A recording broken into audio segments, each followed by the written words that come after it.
একটি ছোট্ট স্বপ্ন দিয়ে শুরু হয় এক মহান কাহিনী।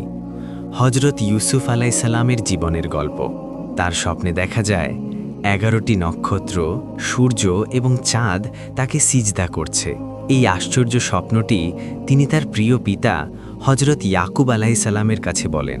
হজরত ইয়াকুব আলাইসাল্লাম বুঝতে পারেন এই স্বপ্নটি কোনো সাধারণ স্বপ্ন নয়, বরং ভবিষ্যতের একটি বড় ইঙ্গিত। কিন্তু ইউসুফ আলাইসাল্লামের ভাইদের মনে এই বিষয়টি হিংসার সৃষ্টি করে। তারা ধীরে ধীরে ইউসুফকে নিয়ে ঈর্ষান্বিত হয়ে পড়ে এবং তাকে সরিয়ে দেওয়ার পরিকল্পনা করে। একদিন তারা পিতার কাছ থেকে অনুমতি নিয়ে ইউসুফ আলাইসাল্লামকে বাইরে নিয়ে যায়।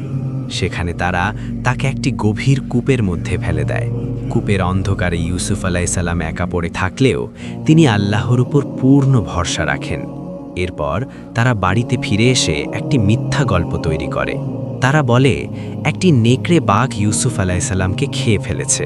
এই কথা শুনে হজরত ইয়াকুব আলাইসাল্লাম গভীর শোকে আচ্ছন্ন হয়ে পড়েন, কিন্তু তিনি ধৈর্য ধারণ করেন এবং আল্লাহর উপর ভরসা রাখেন। কূপে ফেলে দেওয়ার পর ইউসুফ আলাইহিসসালাম নিঃসঙ্গভাবে অপেক্ষা করছিলেন।